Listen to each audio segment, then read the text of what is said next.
আল্লাহর কসম লাগে কথাগুলো শুনে যাবেন। দুনিয়াতে থাকা অবস্থায় যারা আখিরাতের বাজার করলো না, সওদা করলো না, পরকালে তাদের কি উপায় হবে সেই চিন্তা যারা করলো না, তাদের মতো হতভাগ্যই দুনিয়াতে আর কেউ নেই।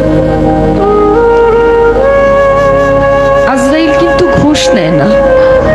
আমি অনেক টাকা গান করতে করতে অনেক টাকার মালিক, বাড়ি গাড়ি সবই আছে, যদি বলি যে আপাতত আমার গাড়িটা নিয়ে যান, আমাকে কয়েকটা দিন সময় দেন, মানবে?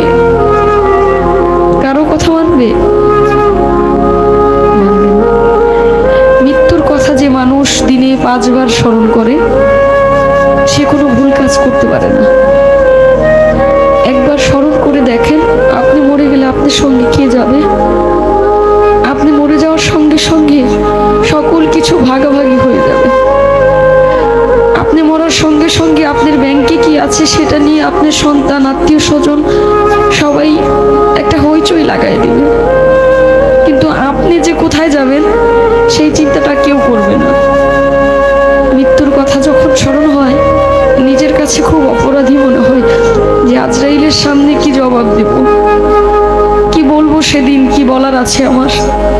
কিন্তু মালিকের কাছে একটাই চাওয়া, আমার নবী করিম সাল্লাল্লাহু আলাইহি ওয়াসাল্লামের কালেমা যেন আমার এই জবানে জারি হয়, আমি যেন মৃত্যুর সময় বলতে পারি কালেমায়ে তাইয়্যিবা লা ইলাহা ইল্লাল্লাহু মুহাম্মাদুর রাসূলুল্লাহ সাল্লাল্লাহু